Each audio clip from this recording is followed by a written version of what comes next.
Godzilla vs. Kong is directed by Adam Wingard, and it's the fourth movie in the Monsterverse. Yeah, this movie stars Godzilla and King Kong. We haven't done one of these reviews in a while, so like an actual straight up review. We did like those ones where like WandaVision. Yeah, we did like a very slight review. We haven't done like a full review, like an actual straight up review in a long time. I don't think since Birds of Prey last February. Yeah, Birds of Prey last February. So yeah, so this is exciting. We haven't done one in a while. And just want to straight up bring this out. Me, myself, so we have this right here. This is Zach's. Zach's, whenever he was a kid, used to watch this a lot. Yeah, it used to be just on a repeat, to be honest. Yeah. I used to watch the fight scenes over and over again. Yeah, I used to come over to his house sometimes when we watch it. But I do think it's a big thing to point out.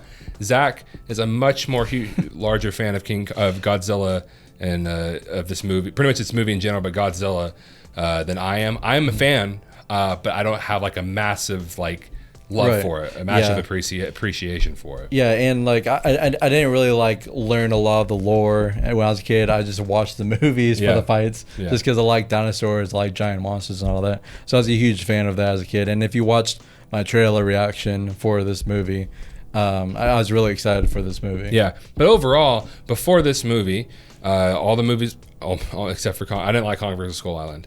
Kong versus Skull Island. You keep saying that. Kong you said that last night too. Yeah, the whole movie where Kong's just like punching the ground.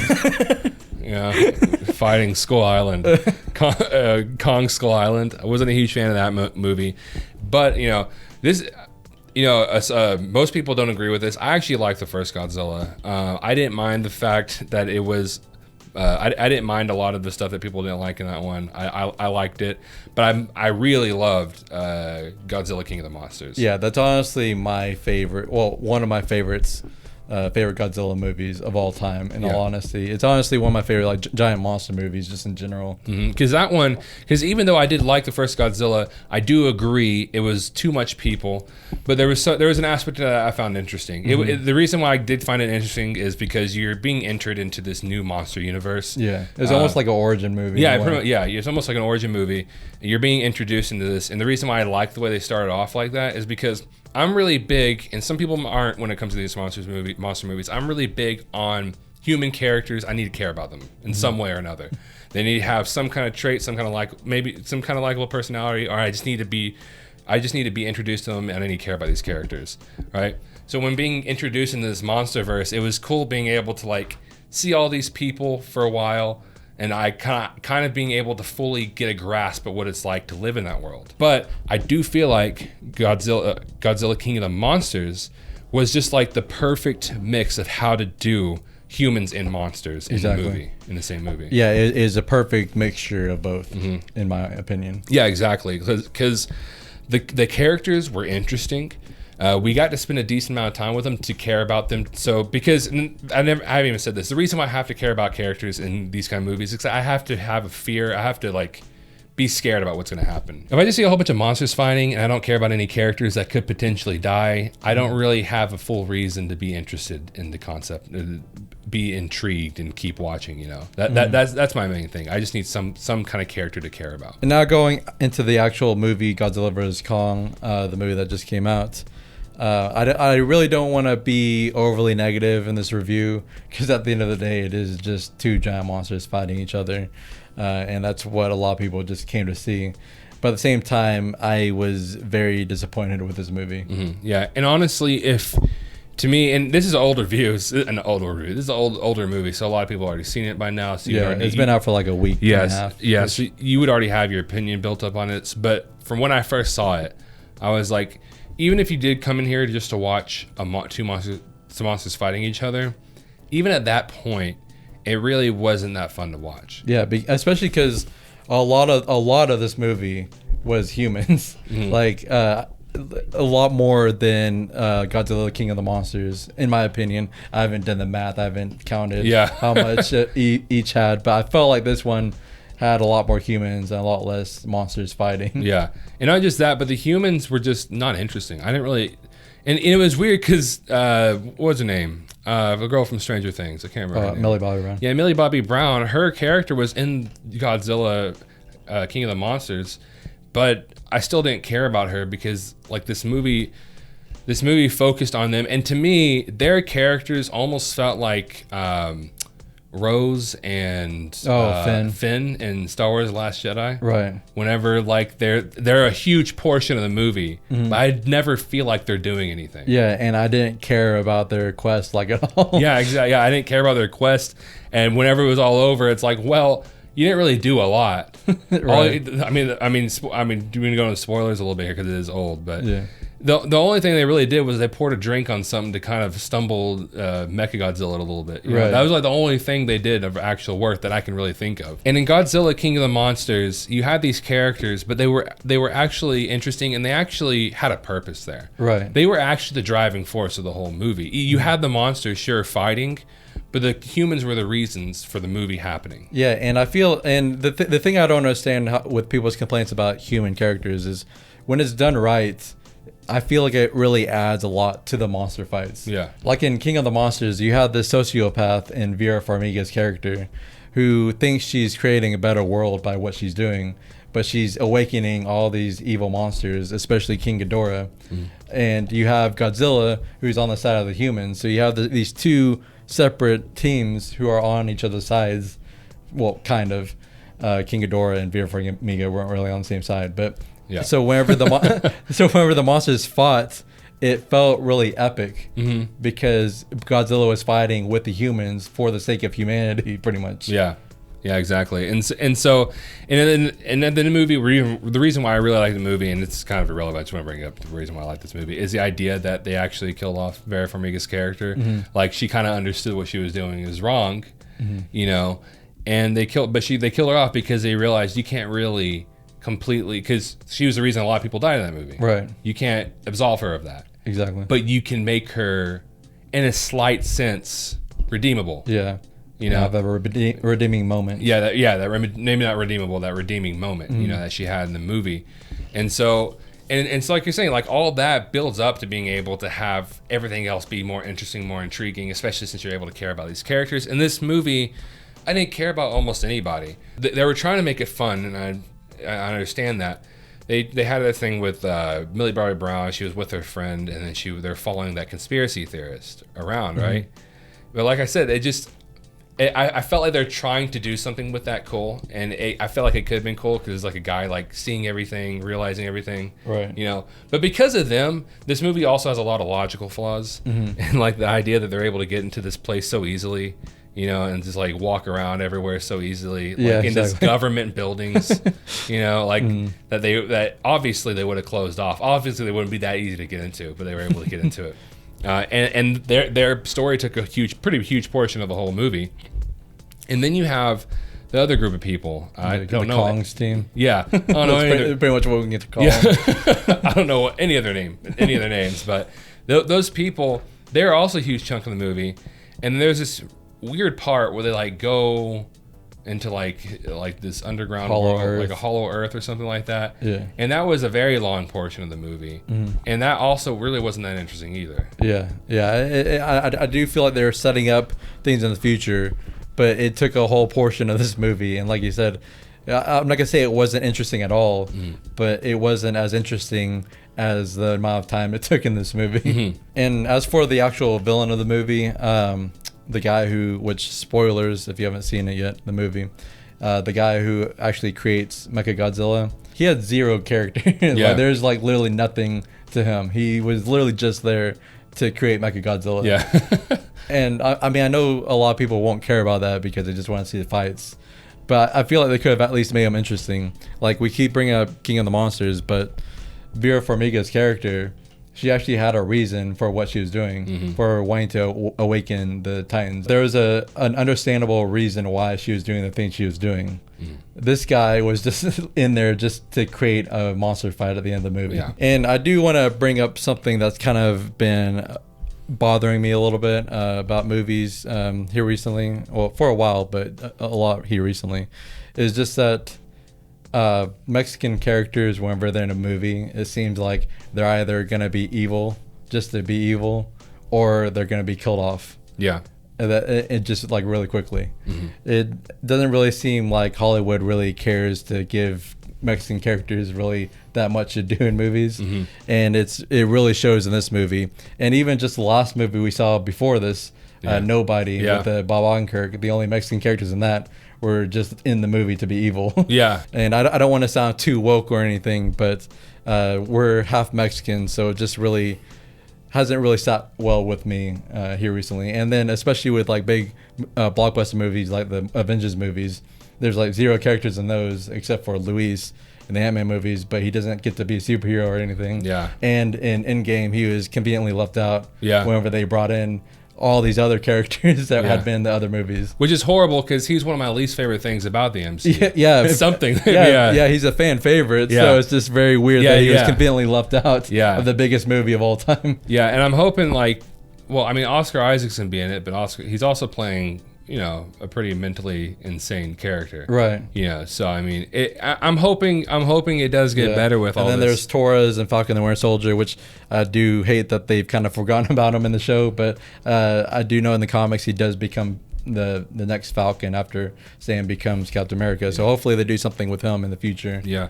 And I'm glad that they're starting to have this idea of having more diversity. But I do believe they also like the contrast, and I do believe there's not like full diversity in these movies that there needs to be.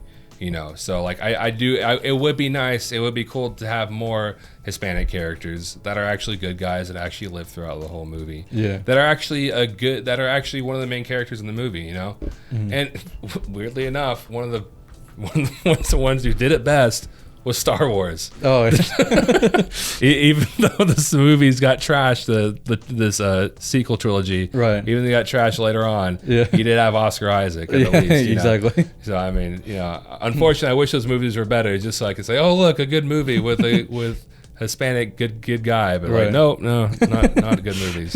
And then just tying it back to the villain in Godzilla vs. Kong, I'm not saying the fact that he was Mexican and he was evil was the reason why I didn't like him. It's just the fact that they didn't give him anything other than just to be in the movie to be evil. Yeah. That's what bothered me. He could have been any race, and I still wouldn't have liked him because they didn't give him anything to do with in this movie. And the fights, even though they are the best thing about the whole movie, and they're fun, they're pretty well done.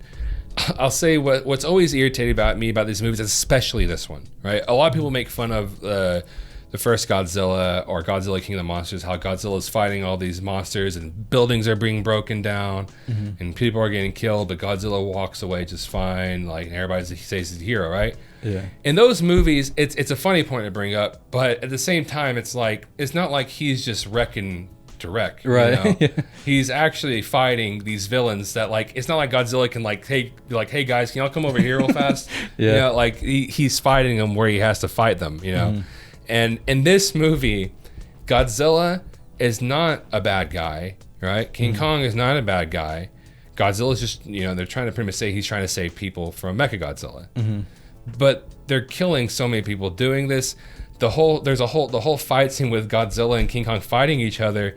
They destroyed a whole city. Yeah, with like skyscrapers and everything. The two good guys fighting destroyed a whole city. Yeah. And I don't know why they didn't do it like in the old movie, which the old movie had really cheesy fighting, but at least they fought in a like secluded area where it wasn't around a lot of buildings. It did get to one building at the very end, but for the most part it was just fought like in a desolate area. And then you had the part whenever Mechagodzilla comes in, they fight him, and that part obviously some buildings are gonna get torn down because he's there, he's killing people right there, but it's like, so they destroy him.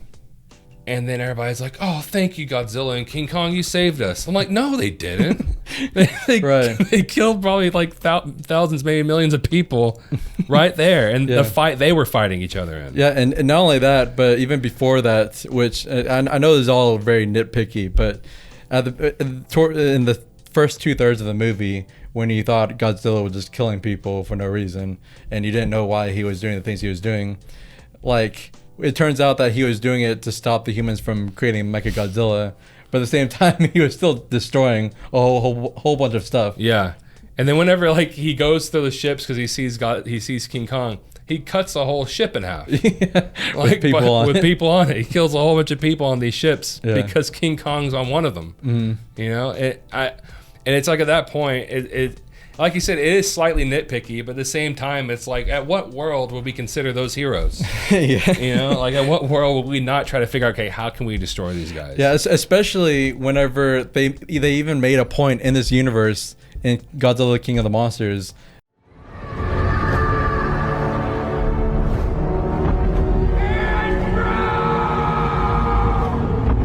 Vera Farmiga and Kyle Chandler's son was killed in the first Godzilla movie, and that's a big part of their character. Yeah, is that their son was killed in the collateral damage of the fight scene in the first Godzilla movie. So they already made a big point that yes, these are actual people living in this world. Yeah, and then to have them do this, it's just I don't know. It is nitpicky, but it's nitpicky, but it's also.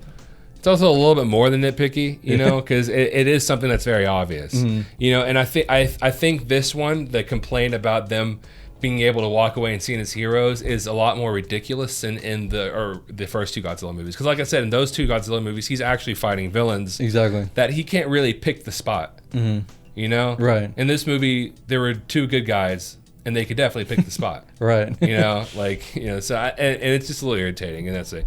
And I will, you know, just to end this off, because we did talk a lot of trash about this movie. I don't think this movie's complete garbage. There is enjoyable things about it. And I do want to talk about the fight scenes real quick, because the fight scenes are really good, actually. They're actually really fun. Yeah, I do really. Whenever there is finally a fight scene in this movie, it is pretty enjoyable. I will say I do still like the fight scenes in King of the Monsters more. Definitely. Because I feel like in that movie, the monsters just felt more like grandiose. I don't know if that's the right word to say, but they felt more...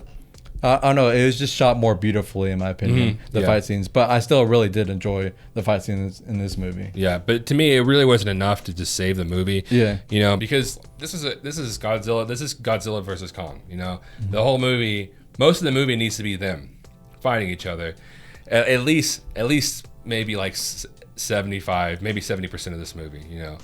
But there's just so much of this movie that is humans, and they're boring humans. They're humans that I don't care about. They're humans that aren't really doing a lot in the story, you know. And so, well, and before we end it, I also do want to bring up that the little girl that could communicate with Kong was like the only interesting part of the human story to me. It still wasn't like super great or anything. I didn't really enjoy it like that much, but it was at least something that I enjoyed a little bit with the human characters. And just one other thing that I do want to mention, which again, I don't want to sound too woke, and I don't know if this offended anybody else, but it's just something that I noticed I wanted to bring up, is just the fact that I feel like the first two Godzilla movies kind of respected Asian people a little more, especially since Asians and the Japanese were the ones who created the character of Godzilla. Yeah.